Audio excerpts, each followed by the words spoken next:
दोस्तों नमस्कार। ऐसा कभी आपने शायद उदाहरण नहीं देखा होगा दोस्तों राजनीतिक क्षेत्र में कभी भी कि एक ऐसे विधानसभा सीट पर उपचुनाव हो रहा हो जहां से सत्ताधारी दल के राष्ट्रीय अध्यक्ष ने इस्तीफा दिया हो और उपचुनाव में उसका मुकाबला करने के लिए विपक्ष का नेता मौजूद नहीं हो, विपक्ष का नेता उस चुनाव को लड़ नहीं रहा हो, बल्कि लग ऐसा रहा हो जैसे विपक्ष के नेता ने सत्ता पक्ष के समक्ष सरेंडर कर दिया हो।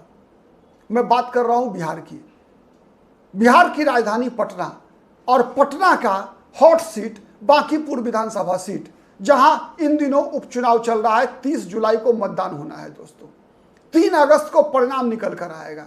ये वो सीट है जहां से वर्षों से 31 वर्षों से भारतीय जनता पार्टी का कब्जा है। एक ऐसा विधानसभा सीट जहां 2006 से लेकर 2026 तक भारतीय जनता पार्टी के वर्तमान राष्ट्रीय अध्यक्ष नितिन नवीन विधायक रहे और नितिन नवीन के इस्तीफा देने के बाद वहां उपचुनाव हो रहा है। और इस उपचुनाव में बिहार विधानसभा में विपक्ष के नेता आरजेडी के नेता लालू यादव के पुत्र तेजस्वी यादव की पार्टी की उम्मीदवार रेखा गुप्ता चुनाव तो लड़ रही हैं, लेकिन रेखा गुप्ता चुनाव लड़ रही है जैसे वो अनाथ हो। एक तरफ जहां भारतीय जनता पार्टी के उम्मीदवार नीरज सिन्हा के लिए भारतीय जनता पार्टी के राष्ट्रीय अध्यक्ष नितिन नवीन स्वयं घर घर घूम रहे हैं, बड़े बड़े नेताओं की टोलियां अलग अलग मोहल्लों में वोट मांग रही है, जिससे कि भारतीय जनता पार्टी के राष्ट्रीय अध्यक्ष के द्वारा छोड़ी गई सीट पर भारतीय जनता पार्टी की हार ना हो जाए। बिहार जातीय राजनीति के लिए जाना जाता है। भारतीय जनता पार्टी ने हर जाति के नेताओं की अलग अलग टीमें बनाकर, और उन टीमों में आपको आश्चर्य लगेगा दोस्तों कि केंद्र में मंत्री भी हैं, केंद्रीय मंत्री भी घूम रहे हैं, गिरिराज सिंह जैसे मंत्री घूम रहे हैं, सांसद घूम रहे हैं। आपको आश्चर्य लगेगा दोस्तों, कई सांसद वोट मांगने के लिए घूम रहे हैं विधानसभा के उपचुनाव में। और विपक्ष का नेता गायब। मुख्य विपक्षी दल की उम्मीदवार रेखा गुप्ता को देखने वाला कोई नहीं है। वहीं तीसरा उम्मीदवार है प्रशांत किशोर। प्रशांत किशोर बांकीपुर में चुनाव तो लड़ रहे हैं दोस्तों, बड़े जोर शोर से पार्टी का गठन हुआ, जन स्वराज सूत्रधार हैं प्रशांत किशोर। पिछली बार चुनाव नहीं लड़े थे, इस बार चुनावी मैदान में स्वयं है। लेकिन प्रशांत किशोर भी बिहार की राजनीति में जो तीसरा विकल्प बनने का प्रयास कर रहे हैं दोस्तों, कहीं ना कहीं यह तीसरा विकल्प बनने का अभियान एक रणनीतिकार के रूप में प्रशांत किशोर की सफलता छिपी हुई नहीं है। कहा जाता है कि 2014 में नरेंद्र मोदी को यह सफलता मिली, उसमें प्रशांत किशोर की भी भूमिका थी। 2021 के विधानसभा चुनाव में पश्चिम बंगाल में ममता बनर्जी की सरकार एक बार फिर बनी, उसमें प्रशांत किशोर की बड़ी भूमिका थी। कई सफलताएं प्रशांत किशोर अपने खाते में डालते हैं। और 2015 में बिहार विधानसभा चुनाव में जब नीतीश कुमार आरजेडी और कांग्रेस के गठबंधन को सफलता मिली, उसका श्रेय भी प्रशांत किशोर को मिला। लेकिन अपनी पार्टी बनाकर प्रशांत किशोर ऐसी गलती करेंगे, कल्पना भी से भी परे था दोस्तों। आज बांकीपुर का उपचुनाव लड़ रहे हैं प्रशांत किशोर, और प्रशांत किशोर के साथ जो लोग घूम रहे हैं ये पटना के लोग नहीं है, ये पटना से बाहर के लोग हैं। संख्या पर्याप्त जरूरत से अधिक है, लेकिन ये लोग कौन लोग हैं स्थानीय मतदाता इन्हें पहचानते नहीं। इसके अलावा कई ऐसे मुद्दे जो प्रशांत किशोर की टीम के लोग चुनाव के दौरान उठा रहे हैं दोस्तों, लग ऐसा रहा है जैसे प्रशांत किशोर ने सेल्फ गोल कर लिया है। एक रणनीतिकार के रूप में मिली उनको बड़ी सफलताओं पर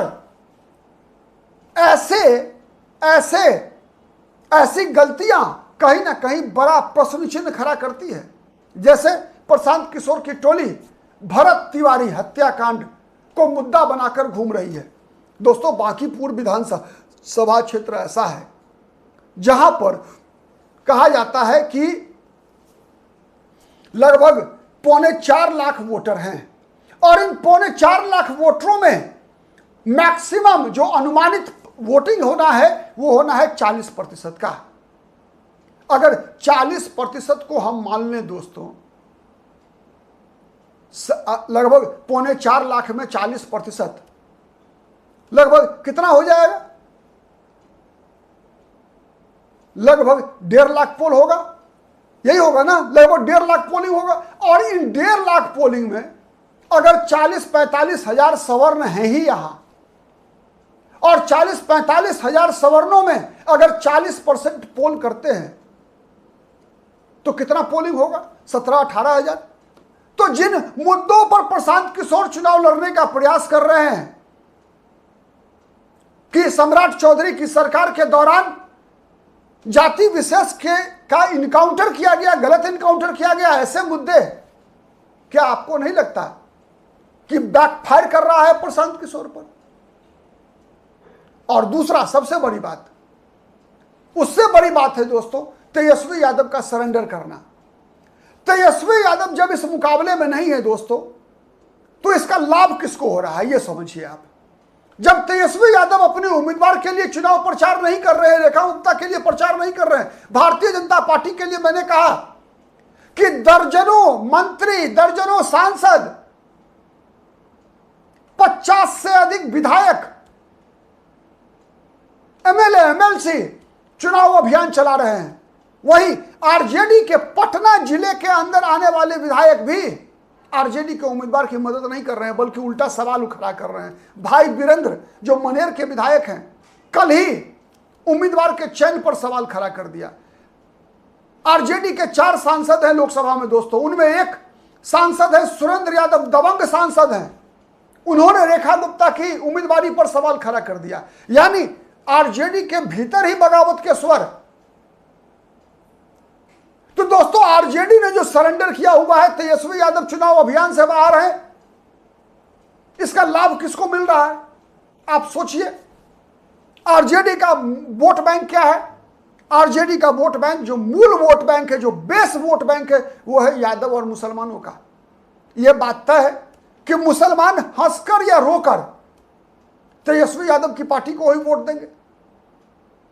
या संभव है कि अगर चुनाव मतदान के दिन आते आते अगर लगेगा मुसलमानों को कि रेखा गुप्ता मुकाबले से बाहर हो गई हैं, तो मुसलमान यकीन मानिए प्रशांत किशोर को वोट देंगे, जिसकी पूरी संभावना है। लेकिन मुसलमान तो प्रशांत किशोर को वोट दे देंगे, लेकिन आरजेडी के साथ जुड़े हुए जो गैर मुसलमान है वो कहां जाएगा? यादव जाति के लोग कहां जाएंगे? अगर मुसलमानों ने प्रशांत किशोर को वोट दिया तो यकीन मानिए दोस्तों, बांकीपुर के यादव वोटर किसे वोट देंगे?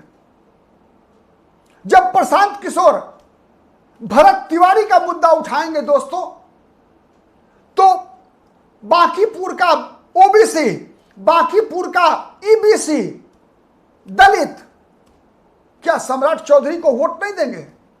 सम्राट चौधरी के लिए भी तो यह प्रतिष्ठा की सीट है। सम्राट चौधरी के मुख्यमंत्री बनने के बाद यह पहला उपचुनाव हो रहा है बिहार में जहां सम्राट चौधरी की प्रतिष्ठा भी फंसी हुई है। और पहले तो केवल आरजेडी के लोग प्रशांत किशोर को कहा करते थे प्रशांत पांडे जी हैं, पांडे जी, पांडे जी करते थे। अब तो बीजेपी के लोग भी प्रशांत किशोर को कह रहे हैं कि पांडे जी हैं।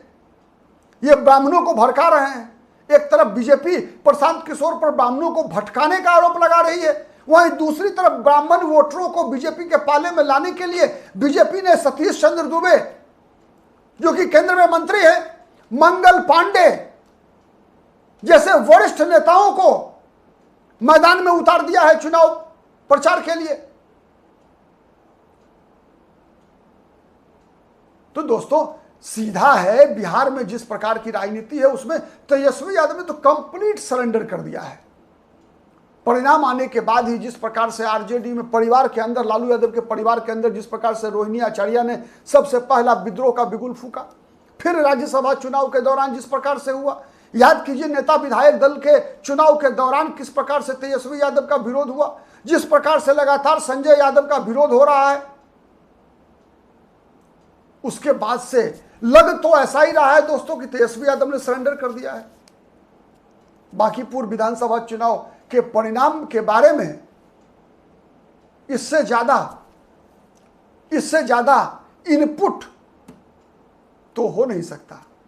आप क्या सोचते हैं जो बताइएगा कमेंट करके। हमारा विश्लेषण पसंद आता है दोस्तों तो प्लीज लाइक कीजिए, शेयर कीजिए, और अब तक यदि हमारे चैनल पॉलिटिकल आइडिया को सब्सक्राइब नहीं किया है दोस्तों तो प्लीज सब्सक्राइब कीजिए। आज के लिए इतना ही, फिर मुलाकात होगी किसी अन्य मुद्दे पर। तब तक के लिए नमस्कार।